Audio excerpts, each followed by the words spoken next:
raadiyoonii Dirree Shaggar. raadiyoonii Dirree Shaggar. raadiyoonii Dirree Shaggar.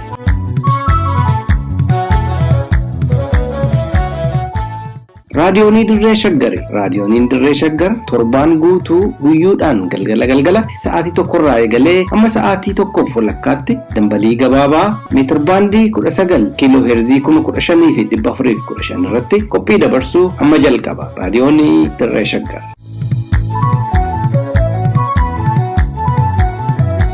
Ashamaa akkam jirtu dhaggeeffattoota raadiyoonii Dirree Shaggar. Oduu har'aaf qabannee dhiyaanneerraa oduu waliin an Iftuu Galataati. Bilxiginnaan Oromiyaa dargaggoota Oromoo adamsee hidhuu akkuma itti fufeetti jira jedhame.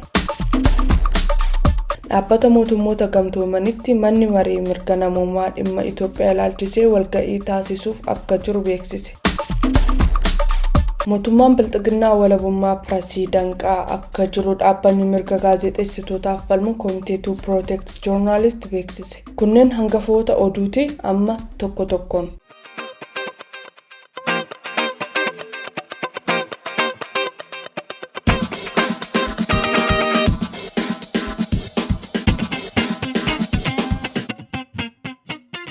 Bilxiginnaan naannoo Oromiyaa dargaggoota Oromoo magaalaa Finfinnee dabalatee magaalota Oromiyaa adda addaa keessa jiraatan haala kanaan dura turerraa addatti adamsanii hidhaatti guuraa kan jiran yoo ta'u, dargaggoonni torban darbe kana hidhamaa jiran immoo mana hidhaa keessatti reebichi cimaan irratti godhamaa jiraachuu odeeffannoon maatiin ilmaan isaanii hidhamanii jiran raadiyoonii Dirree Shaggariif kennanirraa mirkaneeffachuun danda'ameera. Guyyoota 5 dabarsaa jirru kana keessa qofa dargaggoonni Oromoo 200 ol ta'an magaalaa Finfinnee dabalatee magaalota Oromiyaa adda addaa keessa hidhattoota Bilxiginnaan ukkaanfamuun mana hidhaatti darbatamanii fi achi buuteen isaanii dhabamaa kan jiran yoo ta'u, dargaggoo Mustafaa Nugusee guyyoota 2 dura Finfinneedhaa gara Adaamaa imalaa osoo jiru tika Bilxiginnaan butamuun haga ammaa achi buuteen isaa yoo dhabamu, dargaggoo Wabii Burqaa immoo magaalaa Adaamaatii qabamuun hidhamee mana hidhaa keessatti reebichi cimaan irratti godhamaa jiraachuu hiriyoota isaarraa hubachuun danda'ameera. Mootummaan Bilxiginnaa ganama gaafa hundeeffama isaarraa eegalee hayyoota, beektota, abbootii, haadholii fi dargaggoota Oromoo yakka tokko malee jumlaan mana hidhaatti naqaa kan ture yoo ta'u, kanneen mana hidhaa keessaa baasuun rashanee bosonatti gatuun irbaata bineensaa taasise lakkoofsaan danuu fi yakkoonni ciccimaan mootummaan Bilxiginnaa ilmaan Oromoorraan kahaa jiru yakka sirnoonni mootummaa impaayera Itoophiyaa bulchaa turan uummata Oromoo irratti raawwachaa turan dachaa 2 akka ta'e rogeeyyoonni siyaasaa qeeqaa turanii jiru. Liiban Jaarsootu gabaase. Dhaabbata mootummoota gamtoomanitti manni marii mirga namummaa dhimma Itoophiyaa irratti jimaata dhufu muddee 8 bara 2014 walga'ii taa'uuf qophiitti jiraachuun beeksise. Dhaabbata mootummoota gamtoomanitti gareen mirga dhala namaaf falmu sarbamiinsa mirga namummaa sababa waraanaatiin Itoophiyaa keessatti raawwatame gamaggamee murtii dabarsuuf akka walga'u dhaabbata mootummoota gamtoomanitti pireezidaantii mana marii mirga namummaa kan ta'an Nazaat Shamiinvaaniif xalayaa barreessaniin ibsan. Biyyoonni miseensota dhaabbata mootummoota gamtoomanii kan ta'an 17 fi taajjabdoonni biyyoota 35 irraa walitti dhufan walumaa galatti waltajjii biyyoonni 52 qooda irratti fudhatan dhimma sarbama mirga namummaa Itoophiyaa keessatti raawwataa turanii fi ammallee itti jiru irratti mari'atanii kallattii itti aanu kaa'uuf akka jiran beekameera. Dhaabbata mootummoota gamtoomanitti korri addaa manni marii mirga namummaa dhimma Itoophiyaa ilaalchisee yaame kun gaaffii gamtaan Awurooppaa gaafate ta'uunis beekameera. Dhimma kana ilaalchisuun deebii kan laate mootummaan Itoophiyaa yeroo gareen shororkeessaa TPLF naannoo Amaaraa fi Affaaritti uummata nagaa miidhaa jirutti waltajjiin manni marii mirga namummaa waame kun kan yeroo hin eeggannee fi loogummaa kan qabudha. Akkasumas waltajjiin kun biyyoota Afrikaa hirmaachisuu dhabuun dhiibbaa biyyoonni lixaa Afrikaa kaanota irratti gochaa jiran mul'isa jechuun ibsa baaseen qeeqeera. Wabii Waaqotu gabaase. waraana kolonel Abiy biyyattii ittiin unkuraa jiruun walqabate manni maree bakka buutota uummata labsii yeroo muddamaa labsuu hordofe hidhaan gaazexeessitoota irratti taasifamaa jiru hammaachuu kan ibsu dhaabbanni mirga gaazexeessitootaaf falmu Committee to Protect Journalists mootummaan Itoophiyaa labsii yeroo muddamaa dahoo godhachuun walabummaa pirasii danqaa jiraachuu beeksisee jira. Ibsa dhaabbanni kun baasee keessatti rogeessii fi xiinxalaan siyaasaa akkasumas hundeessaan miidiyaa Ubuntu toora YouTube irratti darbu Iyyaasbeer Tasfaayee hidhattoota bilxiginnaan qabamuun mana hidhaa sadaffaa magaalaa Finfinneetti erga hidhamee booda poolisiin qabamee gara istiidiyootti deebisanii sakatta'insa taasifameen poolisoonni kaameraa dabalatee meeshaalee tajaajila miidiyaaf oolan adda addaa fudhatanii deemuu hiriyoottansaa himaniiru. Mootummaan kolonel Abiy Ahmad erga gara aangootti dhufee as walabummaan miidiyaalee akka malee danqamuu dhaabbata mirga gaazexeessitootaaf falmu Committee to Protect Journalists dabalatee dhaabbileen idil addunyaa hedduun beeksisaa kan turan yoo ta'u bilxiginnaan keessattuu uummata Oromoo afaan qabsiisuuf miidiyaa jabaan uummatichi qabu OMN fi miidiyaalee karaa YouTube darban osoo hin hafin cufsiisuu fi gaazexeessitoota Oromoo kaan mana hidhaatti dararaa kan jiruu fi kaan biyya abbaa isaaniirraa ari'ee jiraachuun ni yaadatama. Liiban Jaarsotu gabaase. Yuunivarsiitiin Walloo guutummaatti gara baruu fi barsiisutti deebi'uuf waggaa 2 natti fudhata jedheera. Yuunivarsiitiilee naannoo Amaaraa keessatti argaman keessaa tokko kan ta'e Yuunivarsiitii Walloo waraana hidhattoota bilxiginnaa fi loltoota Tigraay gidduutti waggaa 1 oliif gaggeeffamaa jiruun lola cimaa Walloo keessatti godhamaa tureen qabeenyi yuunivarsiitichaa guddaan barbadaa'uu fi saamicha wayita loltoonni Tigraay Dasee fi Kombolcha to'atan taasifameen walqabatee miidhaa kanarraa dandamatee guutummaatti gara adeemsa baruu fi barsiisutti deebi'uuf waggaa 2 akka itti fudhatu beeksisee jira. Yuunivarsiitiin Walloo sadarkaa hin jiru jedhamurra gaheera kan jedhu pirezidaantiin yuunivarsiitii Walloo Dr. Amaaraa Mitikuu BBCtti yoo himu wayita lolli hammaataan hidhattoota bilxiginnaa fi loltoota Tigraay gidduutti godhamaa ture gamoowwan yuunivarsiitii akkasumas laaboraatooriin barbadaa'uu fi saamamuu himuun miidhaa hamaan yuunivarsiitii kanarraa gahe ammoo haleellaa diroonii mootummaan bilxiginnaa gaggeesseen galmi walgahii fi gamoon bulchiinsaa yuunivarsiitichaa guutummaatti barbadaa'uu fi miidhaa mootummaan yuunivarsiitii kanarraan geessise saamichi hidhattoota Tigraay ammoo caalmaatti hammeessuu dubbateera. Mootummaan kolonel Abiy Ahmad maqaa olaantummaa seeraa kabachiisuu jedhuun waraana aangoo isaa tikfachuuf eegaleen biyyattii gama hundaan balaa cimaarraan kan geessise yoo ta'u guutummaa biyyattii keessatti manneen barnootaa, yuunivarsiitiilee, keellaawwan fayyaa, hospitaalonni fi dhaabbileen tajaajila hawaasummaa kennan hedduun kaampii waraanaa fi iddoowwan namoonni kumaatamaan lakkaa'aman ilaalcha siyaasaa isaaniitiif qofa yakkamaa ta'uun ukkaanfamanii hidhaman erga ta'ee bubbulee jira. Ministeerri barnootaas gama isaatiin duula kolonel Abiy Ahmad tumsuuf guutummaa biyyattiitti barnootni sadarkaa 2ffaa fi qophaa'inaa barnoota akka adda kutu ajajuunsaa ni yaadatama. Liiban Jaarsotu gabaase. Lammiileen Itoophiyaa mana hidhaa Saawudii Arabiyaa keessatti dagataman rakkoo hamaaf saaxilamanii jiraachuun ibsame. Lammiileen Itoophiyaa mana hidhaa Saawudii Arabiyaa keessatti dagataman rakkoo hamaaf saaxilamanii jiraachuu dargaggeessi Saawudii Arabiyaarraa raadiyoonii Dirree Shaggariif odeessa qoode tokko ibseera. Akka maddi keenya kun ibsutti jijjiirama qilleensa yeroo yerootti mul'atuun ijoolleen mana hidhaa keessa jiran yeroo ammaa waan uffatan dhabanii qorraan miidhamaa akka jiran dubbata. Ijoolleen tun rakkina cimaa keessa jirti. Akkuma as dura ho'a keessa immoo mana hidhaa san keessatti mukayyafallee irraa dhaamsanii uffata irraa yaasanii uffata duraan asitti qabamanii hunda irraa yaasanii kabiraa kaqayyaratan hin qabanii ijjiraanii fi kun fixaa jira. Erga oo'uu dabre qorratu dhufee qorri biyya kanaa keessatti namni baxxaaniyaa haabbaa 5 oloo osoo ofirra kaa'e irraa dhoorga jedhee yaadu akka nufi beekutti nuti immoo ala keessa jirru bakka hojii jirru akka itti jirru nutu beeka. Ijoolleen sun ammoo kan mana hidhaa keessa jiran akkamirra jiranii jennee osoo of gaafanne hedduu rakkisaadha. Wallaahi miidhama uummanni sun keessa jiru hedduu kan nama callisiisullee miti kan nama ciibsullee miti nyaachisee nama obaasu miidhaa uummanni sun keessa jiru. Haalli ba'aa fi gala lammiilee Itoophiyaa biyyattii keessa jiraataniin haalaan hammaataa ta'uun saamicha irratti gaggeeffamaa akka jiru ibsee mootummaan Itoophiyaa mirga lammiilee isaa kabachiisuuf dantaa waan hin qabneef hammeenyi dalagamuu dabalaa akka jiru hima. Jibbansa uummanni Saawudii Arabiyaa nuuf qabu wallaahi waan jeesii ibsuun qabu nama keenya kararra deemuu iyyuu akka malee jibbanii mallaqa saamaa jiranii yoo shurtaan qabdes waan takka keessatti hambiftu mana hidhaasa yoo dhaqe waan huccuu miicatu kan silaa keessatti hojjetee mana saniin dhaqu hin qabu hundaa irraa guuratanii fixanii uffata isaa tokkicha qabullee irraa baasanii imbaasiin silaa uummata kana ni tajaajilti hamma tokko gooteeti gara galchiinsatti fuulachi deebifti kan jaanu waliigalli isaanii warra hidhata mootummaa waliin qabu. Imbaasiin Itoophiyaa biyyattii keessatti mirga lammiilee isaaf dhaabbata jedhame maallaqa funaannachuu malee uummata rakkoo hammaataa keessatti kufee jiru kana waan tokkollee akka quba hin qabne dubbata. Osoo uummata isaaniitiif yaadanii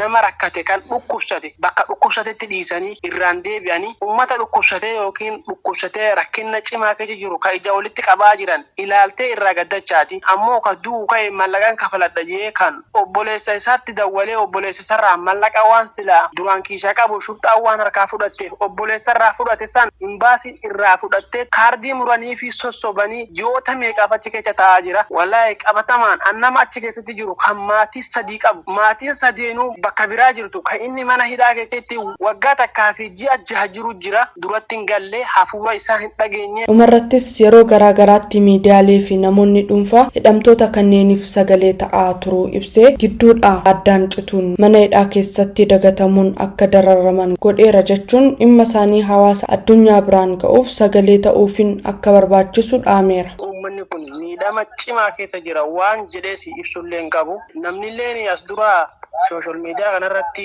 hedduu sagalee ta'aafi ture jidduu immoo addaan kutaa jidduu immoo sagalee ta'aafi silaa dhimmi ijoollee tanaa walumaa galatti kan nama callisiifneef kan nama raffifne kan nama nyaachisee nama nu baafne ta'a addunyaan nu beekutti hin jirtu miidhaa ijoollee tanaa mana tokkotti naqanii nama 240 kana mana hidhatti darbanii sanirraa walirraa yaasanii bakka itti fincaananii fi ciciisanillee makaanni isaanii tokko. Wabii Waaqotu gabaase. Egaa dhaggeeffattoota keenya oduun har'aaf qabannee dhiyaanne kanumaan gammaati sagantaa fi waliin turtii gaarii qabaadha.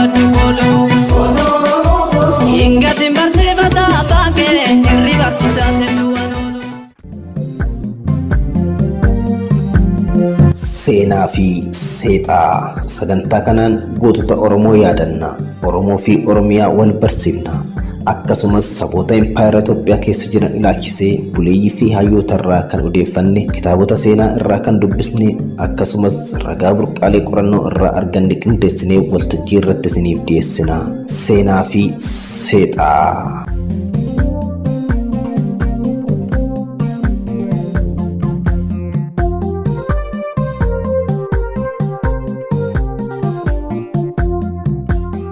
Aarsaa maatiin tokko Oromoof kanfale.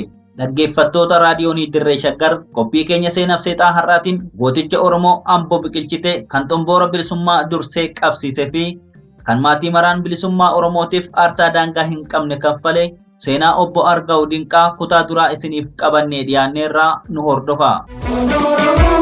Eenyu kanarreen ba'u garmaama farda hidhatee godhatti dhiise. Argaw Dinqaa dhaloota guddinaa fi dalagaasaa. Obbo Argaw Dinqaa abbaa isaanii obbo Dinqaa Yaaddessaa fi haadha isaanii aadde Dungeerraa bara 1916tti ganda baadiyaa magaalaa Amboo qarqaratti argamtutti dhalatan. Maqaan isaanii dhalootaa Nagaraa Dinqaa ture. Obbo Argaw haati isaanii daa'imummaatti waan irraa du'aniif daa'ima kichuu ta'anii hojii humnaa hojjetanii jiraachuuf magaalaa Ambootti galan. Erga magaalatti galanii booda hojii adda addaa hojjetaa of jiraachisaa barnoota bara sanaa kan qeesii waldaa ortodoksiitiin kennamu baratan. Barnoota isaaniitiin waan cimaa turaniif ijoollummaan mana murtii aanaa Ambootti hojjetaa mana galmee ta'anii mindeeffaman. Obbo Argaw nama dubbiin daftee galtuuf kan hojii si'aayinaan raawwatan ta'anii fudhatama kabajaa fi jaalala argatan. otoo turanii hin bulin aanaa jalduutti gargaaraa bulchaa aanichaa ta'anii muudaman. Obbo Argaa'u waggaa muraasaaf erga akka itti aanaa bulchaa aanaa jalduutti hojjetanii booda Ambootti deebi'anii itti aanaa bulchaa Konyaa Jibaatii fi Maccaa ta'anii muudaman.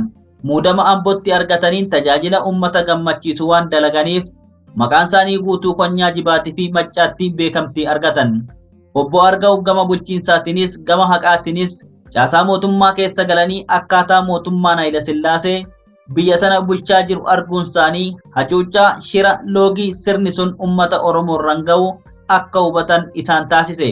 Aangoon isaan akka qondaala mootummaatti qaban ammoo bulchitoota aanaalee Konyaa Jibaatii fi Maccaa keessa jiran waliin hariiroo gaarii akka uummatan isaan gargaare. Haguma bulanis waltajjii adda addaatti akka mul'atanii fi akka beekaman isaan taasise. Haaluma kana keessa otoo jiranuu Obbo Argaa'u muudama mootummaa dhiisanii dhuunfaan eeyyama abukaattummaa baafatanii waajjira mataa ofii banatanii mana murtii sadarkaa adda addaa jiru irratti tajaajila abukaattummaa jalqaban. Dhukkuba garaa gondee guddaama keessan akkuma miidhagsiise. Tajaajila hawaasummaa keessatti hirmaachuu isaanii Obbo Argaa'u wayita abukaatoo ta'anii dhuunfaan hojjetanitti dhimma hawaasa Amboo ilaalu hundarratti fuuldura bu'anii sagalee uummataa ta'uudhaan mul'atan. Qabsaa'ota waldaa walgargaarsa Maccaa fi Tuulamaa hundeessuun socho'an keessaayis tokko ta'anii Amboo keessatti hawaasa dammaqsuu jalqaban. Haguma abukaatoo ta'anii guyyaa guyyaan dhimma uummataa sadarkaa Konyaa Jibaatii fi Maccaa maraa dhufu qoratan hacuuccaan abbaa lafaatiin uummata Oromoo irra ga'u irriiba isaan dhoowwe. Keessumaa naannawa Gudarirraa qotee bulaan Oromoo abbaa lafaa fi bulchaa kutaa Shawaa bara sanaa nama Raas Masfin Silashii jedhamuun gara jabeenyaan buqqa'ee lafa isaarraa ari'amuun akka malee isaan aarse. Obbo Argaa'u qotee bultoonni buqqa'an kunniin mana murtiitti wayita iyyannoo dhiyeeffatan hedduu isaaniitiif otoo gatii hin kaffalchiisin abukaatoo ta'anii dhaabbataniif. Haa ta'u malee manni murtii jiru maqaaf malee kanuma sirnichaa waan tureef dhamaatiin Obbo Argaa'u bu'aa hin finneef. Haa ta'u malee dhimma uummata Amboo ilaallatu mararratti Obbo Argaa'u sagalee uummataa ta'uurraa of hin qusanne. Si'a tokko hora Amboo keessa bishaan ho'aan jiru kan hoteela Itoophiyaa jedhamu jalatti bulu kan maatiin mootichaa fi dureeyyiin Habashaa dhiqatanii ittiin bashannanaa xurii gara bishaan qulqulluu fi burqituuwwan uummanni itti gargaaramutti waan gadi naqaniif jiraattonni magaalaa Amboo dhibee adda addaatiif saaxilaman. Dhimma kana kan hubatan barattoonni sadarkaa lammaffaa mana barnoota Amboo akka xurii lagatti gannamu kun dhaabbatu hiriira nagaa gaggeessan. Wayita kana Obbo Argaa'u durataa koree maatii barattoota mana barnootichaa turan. Koreen maatii barattoota bara sana dhagahama guddaa qaba ture. Akka barattoonni hiriira mormii gaggeessan kan godhan garuu harka lafa jalaatiin Obbo Argaa'u mataa isaanii fi waa hillan yaada wal fakkaatu qaban turan.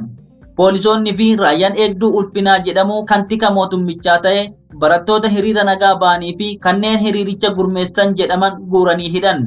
Dhageettii qabanii fi durataa koree maatii ta'uu isaaniitiin Obbo Argaa'u qondaalota mootummaa waliin mariif argaman. Dhimmi barattoonni kaasan waa'ee fayyaa uummataa miidhaa jiru irratti malee mootummaa mormuuf akka hin taane jara hubachiisanii yoo qondaaltonni mootummaa badii dalagan jedhanii barattoota hidhaman kan himatan ta'an immoo isaan mataan isaanii akka abukaatoo barattootaa ta'anii mana murtii dhaabbatan jaratti himan. Haala kanaan qondaaltonni mootummaa barattoota hidhaman bilisaan gallakkisanii xuriin bishaan dhiqannaa keessaa gara lagaa fi burqaaletti gadi yaa'us akka hafu taasisan. Cufaayyuu qondaaltonni Konyaa Jibaatiif Maccaa qabbana isaan mootummaa fi uummata gidduutti buusaniif jedhanii qawwee Beeljigii jedhamu Obbo Argaa'u badhaasan. Ta'ulleen otoo uummanni Amboo nama hin dhabin nafxanyaan maaliif akka gubbaadhaa muudamee uummata sana bitu hedduu isaan aarsa ture. Gaafa tokko walgahii uummataa irratti akkas jedhanii dubbatan. Uummanni keenya otoo beekumsaa fi dandeettii hin dhabin maaliif bal'aa fi naafti Amaaraa gubbaadhaa gad ergamee akka nu bitu naaf hin galu. Maaliif namni keenya nun bulchine jedhanii gaafatan. Namichi bara sana bulchaa Konyaa Jibaatiif Maccaa ture Amaara Dachaasmaach Zinnaa Bazuu Masaay jedhamu yoo ta'u ni okkola ture. Yaanni Obbo Argaa'u kennan kun akka malee dubbii siyaasaa cimaa ta'ee diinonni isaanii Obbo Argaa'u bulchiinsa mootummaa Hayila Sillaaseetiif tuffii garmalee qabu jechisiisee isaan himachiise.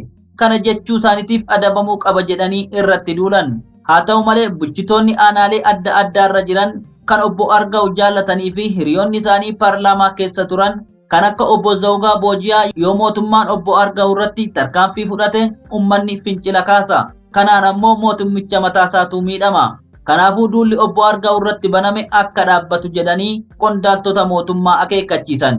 Haala kanaan araarri haa bu'u jedhamee Dachaasmaach Zinnaa Bazuu Masaay fi Obbo Argaa'u walitti araarsan. Dachaas Maachichis obbo Argaa'u waliin walitti araaramuu isaatiin gammadee qawwee isaa badhaasan kenneef.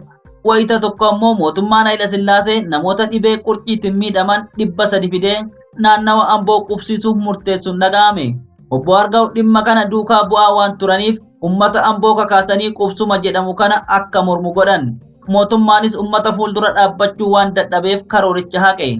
Gama biraatiin ammoo namoonni Amboo kan amantii kiristaana Pirotestaantii hordofan waldaa mataa isaanii dhaabbachuuf gaafa ka'an qeesonni Ortodoksii mormii kaasan. Qondaaltonni mootummaas qeesota deeggaranii dhaabbatan. Obbo Argaa'u hordoftoota Pirotestaantii waliin dhaabbatanii warra qeesii Ortodoksii fi qondaaltota mootummaatiin morman. Cufaayyuu lafa mataa isaanii jarri Pirotestaantii charchii irra dhaabbatan kennanii fi akka jarri waldaa isaanii uummatan godhan. Tibba mootummaa Hayila Sillaasee irratti mormiin hammaatee mootummicha raasee ture. Toora bara 1966tti ammoo barattoonni mana barnoota sadarkaa lammaffaa Amboo hedduun mootummaa irratti fincila kaasuun himatamanii hidhaman. Si'a kanas obbo Argaa'u fi hiriyoonni isaanii obbo Zoogaa Booji'aa yeroo sadiif miseensa paarlaamaa kan turan wal fudhatanii Finfinnee waajjira ministeera barnoota Itoophiyaa deemanii barattoonni hidhaman marti akka hiikaman qondaaltota mootummaa waliin haasa'anii hiiksisan. Sololo muka diggaa muranii qawwee jirma soofanii muranii qawwee jirma soofanii. Mootummaa Dargii fi obbo Argaa'u Dinqaa. Mootummaan Dargii Oromoota miseensa waldaa Maccaa fi Tuulamaa ta'an irratti gammachuu hin qabu ture. Kanaan kan ka'e miseensota waldichaa bara Hayila Sillaasee hidhamanii yookaan ari'amanii yookaan bifa adda addaatiin mataa gadi qabatanii hafuu danda'an balleessuuf kaayyeffate. Sababni isaas jarri kun sabboontota waan ta'aniif Dargiin ilmaan nafxanyaatiin guutame akka sabboonummaan Oromoo badu akeeka guddaa qaba ture. Akeeka Dargii kanaan mormuudhaan sabboontonni akka Jeneraal Taaddasaa Birruu, Dachaasmaach Kabbadaa Buzunashii fi Konoleen Haayiluu Raggaasaa fa'aa Dargiin mormuuf qawwee kaasan. Fincila kanas bara 1969tti jalqaban. Dargiin namoonni hedduun jarreen bebbeekamoo kana hordofu sodaa jedhuun jeeqame. Waldaan Maccaa fi Tuulamaa ammoo Ambootti hundee gadi fagoo qaba ture. Kanaan kan ka'e namoota bebbeekamoo miseensota waldichaa turan kanneen akka obbo Argaa'u Dinqaa, obbo Fufaa Galeessoo, obbo Asfaa'u Iddoosaa, obbo Dagafuu Tafarii, obbo Alaamaa Diroo, obbo Tasfaayee Walda Aragaayii fi namoota hedduu qabee hidhe. Dargiin jarreen kana geessee Finfinneetti hidhee hedduu erga qoratee fi dararee booda gallakkisulleen obbo Argaa'u duubatti hambisee mooraa waraanaa kutaa waraana Afraffaa jedhamutti dabarsee hidhe. Wayita obbo Argaa'u mooraa kutaa waraanaa Afraffaa jedhamu kanatti hidhamanii jiranitti daldaltoonni nafxanyaa Amboo jiraatan kanneen Gudar jiraatan dabalatee buusii walitti buusanii ragaa dharaa walitti qabanii obbo Argaa'u farra tokkummaa Itoophiyaatii ajjeesaa malee gadi dhiisinaa jedhanii Dargii jala bu'anii isaan yakkuuf wal ijaaran. Yoo obbo Argaa'u gallakkifamanis naannawii Amboo darbees biyyi nagaa hin argattu jedhanii yakka obbo Argaa'u ol kaasanii arbeessan. Akkuma carraa ta'e ijoolleen Oromoo caasaa mootummaa Dargii keessa jiran shira ilmaan nafxanyaa obbo Argaa'u irratti xaxan waan hubataniif yakka isaan irratti dhiyaate fudhatama dhoowwan. Ilmaan Oromoo obbo Argaa'u irratti shira xaxame fashaleessan keessaa tokko nama dhaloonni isaa Amboo ta'e kan Kabbadaa Dirribaa jedhamu nama tokko ture. Kabbadaa yeroo sana itti gaafatamaa ijaarsa uummataa kan kutaa Shawaa ture. Kan biraa ammoo nama Ajajaa Dhibbaa Dilgaasuu jedhamu. Innis ilmuma Amboo ture. Ajajaa Dhibbaa Dilgaasuun ammoo kanneen mana hidhaa Maakalaawii jedhamutti qorannoo yakkaa adeemsisan keessaa nama tokko waan tureef akka obbo Argaa'u hiikaman godhe. Durataan waldaa Maccaa fi Tuulamaa kabajamoo Konoleel Alamuu Qixxeessaas akka obbo Argaa'u shira ilmaan nafxanyaa xaxxeen hin himatamne namoota Dargii keessa jiran dubbisuun Oromoota qooda fudhatan keessaa nama tokko akka turan maddeen ragaa ba'u. Haala kanaan obbo Argaa'u du'a yeroo sana ilmaan nafxanyaa qopheessiteef jalaa ba'an. Waggaa obbo Argaa'u mana hidhaatii ba'an garuu Dargiin Jeneraal Taaddasaa Birruu fi Konoleel Haayiluu Raggaasaa hiriyaa obbo Argaa'u obbo Zoogaa Booji'aas hiriyaa fi ilmaan isaanii waliin ajjeesee ture. Obbo Zoogaan hiriyaa obbo Argaa'u ta'uu isaaniirrayyuu nama kaayyoo waldaa Maccaa fi Tuulamaa fiixan baasuuf hedduu qabsaa'e lafa ofiirraallee nama kaarimeetira 5,000 arjooman turan. Kufaatiin obbo Zoogaa obbo Argaa'u hedduu laphee cabse. Otokka garaa kiyyaa diraataan itti gadoomanii afuuftuun tuttuutti mijoomanii. Qooda obbo Argaa'u Oromummaa dagaagsuu fi Oromoo bakka hundaa walitti fiduu irratti bara 1969tti feestivaalli aadaa Oromoo Finfinneetti mana tiyaatara biyyaalessaatti dhiyaate tibba seena qabeessa ture. Feestivaala san gurmeessuu keessatti qoonni Qees Guddinaa Tumsaa hedduu olaanaa ture. Feestivaala guyyaa lamaaf walitti aanee adeemsifame kanarratti Oromoon bahaa dhiyaa kaabaa kibbaa dimbiliqee bahee walitti boo'ee waliin gammade. Yeroo jalqabaatiif ture erga impaayirri Itoophiyaa ijaaramtee Oromoon bifa kanaan waltajjii aadaa argatee kan walitti dhufe. Si'a kana obbo Argaa'u reefu mana hidhaatii ba'uu isaanii ture. Oromoon Harargee, Baalee, Arsii, Wallagga, Ilubbaaboor, Jimma, Shawaadhaa walitti bahee wal arge. Qabanni feestivaalli kun itti qophaa'eef gaazexaa Bariisaa Gulaalaa Olaantummaa Mahadii Muudetiin hundaa'eef gargaarsa walitti qabu ture. Garuu walitti dhufeenya ilmaan Oromoo maraatiif bu'uura tokko ture. Obbo Argaa'u miira kanaan hedduu gammadan. Akkuma feestivaala kanatti hirmaatanii deebi'aniin gumii aadaa Amboo hundeessuuf sochii eegalan. Qees Guddinaa Tumsaatiinis mari'atanii agarsiisni baandii aduu barii baa Oromiyaatti hundaa'e gara lixaa fi giddugalaa dhufee akka gaggeeffamu mari'atan. Haala kanaan waltajjiin Oromiyaa lixaa burqaa boojjitti qophaa'e tuunni aduu barii kan Alii Birraa fi miseensonni afran qalloo hedduun keessatti argaman gara lixa Oromiyaatti imalee uummataan wal arge. Tuunni lixa Oromiyaatti imale kun Kuulanii Guddinaatiin durfamee dura Ambootti obbo Argaa'uun wal argee simannaan ho'aan godhameef. Obbo Tasammaa Nagariis tuuticha waliin turan. Tuunni baa Oromiyaa dursee Ambootti agarsiisa isaa gaggeeffatee gammachuu fi miira cimaa uummatatti naqee dhiyaatti imale. Obbo Argaa'u tuuta aartii Ambootti hundeessaa jiranii fi kan baa Oromiyaa bakka tokkotti mana isaanitti affeeranii wal barsiisanii martinuu miira Oromummaatiin guutamanii akka walitti bo'an waliin dhaabbatan waadaa walii galchisiisan. Obbo Argaa'u hawwisoo ba'aa fi giddugalaa qofa walitti fiduun hin quufne. Yaada biraas kaasanii jila buttaa guddaa tokko qopheessuuf murteessan. Jila buttaa guddaa Amboo fi Ejereetti akka qophaa'u godhanii Ambootti gadaa fi bakka bu'oota Jibaatii fi Maccaa keessa jiran mara walitti fidan. Isaanis durataa koree aadaa Jibaatii fi Maccaa ta'anii filaman. Itti gaafatama kana fudhachuunis hawwisoo aadaa Jibaatii fi Maccaa hundeessan.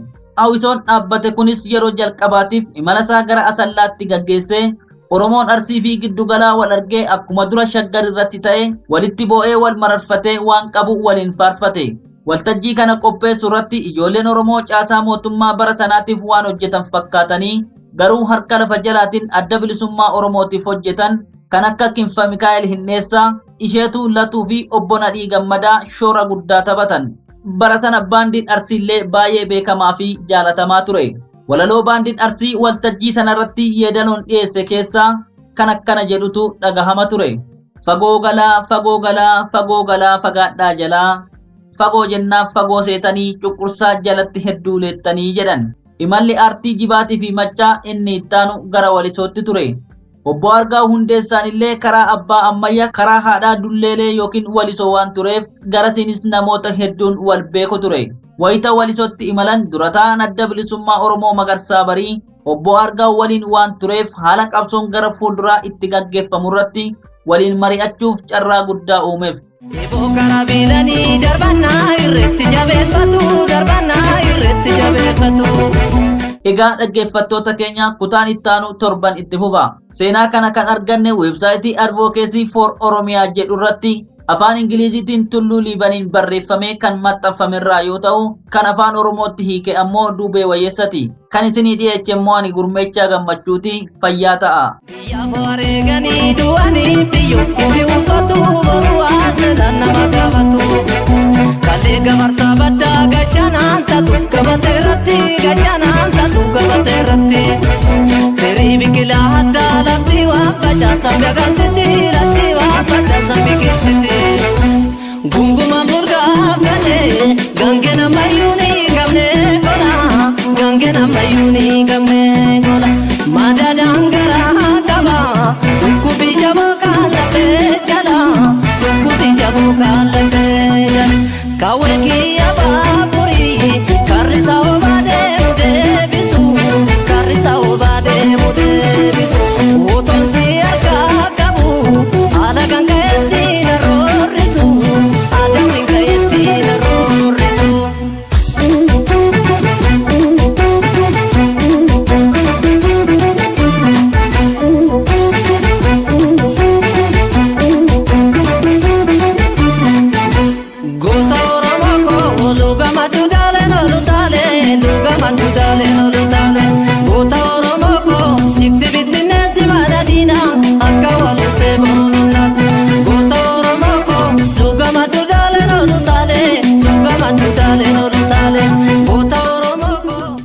dhaggeeffattoota keenya oduu dabalatee sagantaa keenya har'aatiin akka bohaartanii fi hubannoo sakkarraa qooddattan ni abdanna.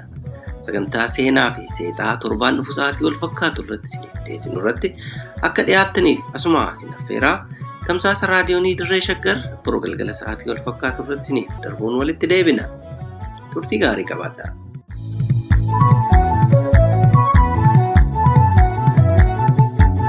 raadiyoonii Dirree Shaggar. raadiyoonii Dirree Shaggar. raadiyoonii Dirree Shaggar.